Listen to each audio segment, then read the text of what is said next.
आगाह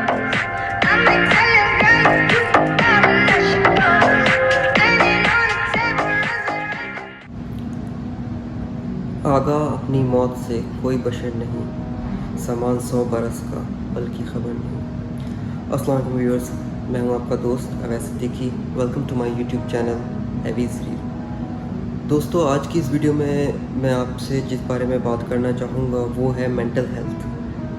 आप लोगों ने सुना होगा अभी पिछले दिनों इंडियन एक्टर सुशांत सिंह राजपूत जिन्होंने ख़ुदकुशी करके अपने आप को मार लिया। मतलब कि मैं समझ नहीं पाया कि एक इंसान इतनी कम उम्र, मतलब 34 इयर्स की उनकी एज होगी और उनके पास क्या नहीं था जो कि एक नौजवान ख्वाहिश करता है। मतलब गाड़ी, पैसा, फैंस, बंगले, सब कुछ उनके पास था। फिर ऐसी क्या वजह थी कि उन्होंने अपनी ज़िंदगी ख़त्म कर ली? वो कौन सा पॉइंट था जिस पे आके उन्होंने कहा कि बस यार मैं ज़िंदगी से तंग आ चुका और उन्होंने अपने आप को फांसी दी थी? जाहिर सी बात है कि मतलब मुझे नहीं पता कि मैं इस चीज़ को कैसे डिफ़ाइन करूं। मतलब मैं शॉक्ड हूँ कि यार कैसे एक यंग इंसान, मतलब जिसके पास सब कुछ है, जो कि एक नौजवान करता है, हसरत करता है जिन चीज़ की, कैसे अपना फांसी देकर ज़िंदगी ख़त्म कर सकता है यार। इसमें जो कि मुझे चीज़ लगती है कि कोई चीज़ ऐसी होगी जो कि उनको अंदर ही अंदर ख़त्म कर रही है। कोई बात ऐसी होगी जो कि अंदर ही अंदर उनको खाए जा रही थी, जिससे वो बाहर नहीं निकल पा रहे थे और जिसकी वजह से उन्होंने अपने आप को ख़त्म कर लिया। मतलब इंसान सबसे ज़्यादा किस चीज़ से प्यार करता है दुनिया के अंदर? अपनी ज़िंदगी से। क्योंकि अगर आपकी ज़िंदगी नहीं होगी तो बाकी चीज़ों का आप क्या करेंगे? वो कौन सा पॉइंट ऐसा आता है कि इंसान कहता है कि बस यार मुझे ये ज़िंदगी नहीं चाहिए? मुझे ये चीज़ समझ में नहीं आई बिल्कुल भी। जो डिप्रेशन है ये एक बीमारी है जिसका हम लोग नहीं जिक्र करते। मतलब कि हम लोग सोचते हैं कि यार कोई बंदा डिप्रेस नहीं होता, मतलब इस ओके, कोई भी मुश्किल होती है, कोई परेशानी होती है, यार कोई मसला नहीं है, हो जाएगा, टेंशन ना लो, इसको छोड़ दे, इसको दफ़ा कर। लेकिन एक पॉइंट ऐसा आता है कि एक बंदे के अंदर एक बात रह जाती है और वो उसको सोचता रहता है। वो किसी से उस बात को शेयर नहीं करता। शेयर क्यों नहीं करता? इसी वजह से कि लोग मजाक उड़ाते हैं, या वो किसी पे भरोसा ही नहीं करता कि भाई मैं ऐसे ही बात शेयर करूँगा तो मेरा मजाक बनेगा।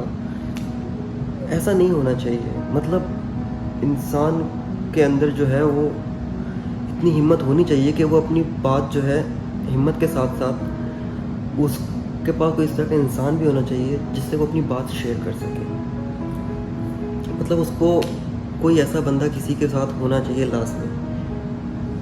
मुझे अभी भी लगता है कि अगर सुशांत के पास लास्ट मोमेंट तक कोई ऐसा बंदा होता जिससे वो अपनी प्रॉब्लम शेयर कर पाता, तो मेरा नहीं ख्याल कि वो आज खुदकुशी करते।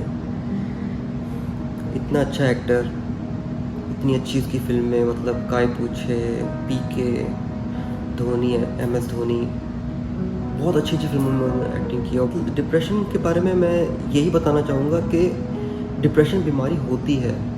हमारे लोग, जो हमारी जनरेशन है, जो आजकल की जो लोग हैं, वो सोचते हैं कि यार डिप्रेशन कोई बीमारी नहीं है। ऐसा नहीं होता। Depression is a disease. उसके डॉक्टर्स हैं, साइकेट्रिस्ट हैं। ये जो डॉक्टर्स हैं, साइकेट्रिस्ट हैं, ये ऐसे तो नहीं डॉक्टर्स और साइकेट्रिक बने हैं। मतलब लोग पैसा देके इनके पास जाते हैं, अपनी प्रॉब्लम शेयर करते हैं। वो क्यों करते हैं? क्योंकि उनके पास कोई और बंदा नहीं होता जिससे वो अपनी प्रॉब्लम शेयर कर सकें, तो वो साइकेट्रिस्ट के पास जाते हैं। वो इनकी ट्रीटमेंट होती है और इसकी ट्रीटमेंट में आपको पहले डॉक्टर कोशिश करता है कि आप इस चीज़ से खुद बाहर आ जाएँ, डिप्रेशन से। अगर आप नहीं आ पाते तो फिर वो आपको मेडिसिन देता है, उसके बाद आपको शॉक्स भी लगते हैं उसके। लेकिन हमारी जो आवाम है, या जो हमारी जनरेशन आप कह लें, वो इस चीज़ से दूर भागते हैं। मतलब वो कहते हैं कि यार नहीं, मैं इस साइकेट्रिक के डॉक्टर के पास नहीं जाऊँगा, लोग क्या सोचेंगे, लोग क्या समझेंगे कि यार ये पागल है, या इसको मतलब उसको नेगेटिव वे में रहना शुरू कर देंगे। ऐसा नहीं होना चाहिए। जिस तरह बाकी जो बीमारियां हैं, जैसे कि जिस तरह बाकी जो बीमारियां हैं जैसे कैंसर है, बुखार है, व्हाट्सएवर जितनी भी डिजीज़ हैं, उस तरह एक डिप्रेशन भी एक बीमारी है। अच्छा, लोग क्या समझते हैं कि डिप्रेशन, टेंशन ये सब एक ही चीज़ है, ऐसा नहीं होता। ये डिप्रेशन, एंग्ज़ायटी, टेंशन ये तीनों अलग-अलग चीज़ें हैं। टेंशन मैं आपको डिफ़ाइन करूँगा, टेंशन मतलब एक नॉर्मल सी चीज़ होती है। फॉर एग्ज़ाम्पल, आपने कोई बिजली का बिल नहीं भरा या आपने आपका कोई काम है जो रुका हुआ है। जैसे ही आपका वो काम पूरा हो जाता है, आप उस चीज़ को भूल जाते हो। वो एक टेंशन होती है जो कि टेम्परेरी किसी चीज़ के ना होने से या किसी वजह से आपको आती है, जो कि जैसे ही वो चीज़ फुलफ़िल होती है, आप उस चीज़ को भूल जाते हो। डिप्रेशन जो है वो इतनी जल्दी नहीं होता, मतलब ये नहीं है कि आपको कोई टेंशन नहीं और आप सबको कहे जो लोग कहते हैं जी यू आर डिप्रेस्ड या आई एम डिप्रेस्ड, ऐसा कुछ नहीं। Depression takes time. एक आपकी कोई प्रॉब्लम है या कोई भी इशू है आपका, वो अगर आपके साथ 6 महीने तक रहता है और 6 महीने तक आप उस चीज़ को सोचते रहते हैं और सैड रहते हैं उस चीज़ को लेकर, तो देन यू आर डिप्रेस्ड। उसके बाद डिप्रेशन स्टार्ट होता है। और डिप्रेस्ड बंदा जो है वो कभी हर वक्त खुश नहीं रह सकता। वो मोस्टली एक सर्कल होता है, या तो हैप्पीनेस और या सैड। तो जो इंसान वो मोस्टली 99% जो है वो सैड रहेगा, उदास रहेगा। कुछ टाइम के लिए वो खुश होगा, इसका ये मतलब नहीं है कि वो डिप्रेस नहीं है या कोई टेंशन नहीं है, ऐसा कोई परेशानी नहीं है। तो इसका इलाज होता है, डिप्रेशन का इलाज है अपने इर्द गिर्द के लोग, आपके घर के लोग जो हैं या आप जिनको जानते हैं, आप जाएं उनसे बात करें। अगर आपको लगता है कि यार उसको कोई चीज़ तंग कर रही है या कोई प्रॉब्लम है, तो आप उसकी बात सुनने की कोशिश करें। हमारे लोगों में ये बड़ी मुश्किल है कि लोग सुनते नहीं हैं। ओ यार छोड़ यार, छोड़ यार, कोई मसला ही नहीं है, कोई बात नहीं है, टेंशन तुम्हारे दिमाग में है, छोड़ दो, मत सोचो इसके बारे में, निकल जाएगी। ऐसा नहीं होता, ऐसा नहीं करना चाहिए। डिप्रेस बंदे की प्रॉब्लम सुननी चाहिए आपको कि यार वो क्या कहना चाह रहा है। ये नहीं कि फ़ौरन कुछ लोग होते हैं वो कहते हैं कि यार ये तो मेरे साथ, तुम मेरी एग्जांपल ले लो, ये तो मेरे साथ भी ऐसा हुआ था। नहीं यार, ये this is not the right way.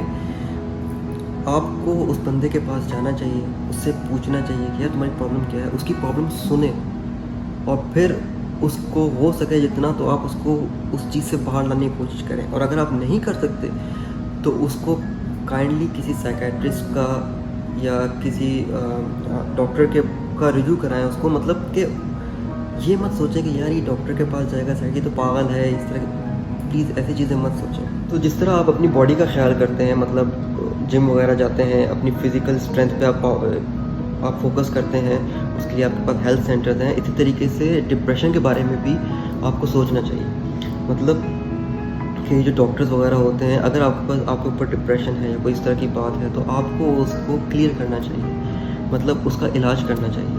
आप मेंटल सिकनेस से आप कैसे बाहर आएंगे? फिज़िकल स्ट्रेंथ तो आपने ले ली, जिम चले गए, आपने जी अच्छा खाना खा लिया, आपने हेल्दी फूड ले लिया, प्रोटीन्स वगैरह ले लिए, विटामिन ले ली, आपकी बॉडी बहुत अच्छी होगी, आपकी स्किन भी बहुत अच्छी होगी। लेकिन जो आपके दिमाग में है, जो आपके दिमाग में और आपके दिल में जो परेशानी चल रही है, उसका आप किस तरह उससे टैकल करेंगे?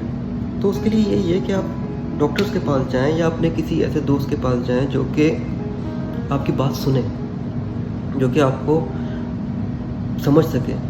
आजकल की दुनिया में मैं देख रहा हूँ कि लोगों के पास टाइम ही नहीं है एक दूसरे के लिए। प्लीज़ अपने इर्द गिर्द के लोगों को, अपने करीबी लोगों को, अपने दोस्तों को देखें, उनसे शेयर करें।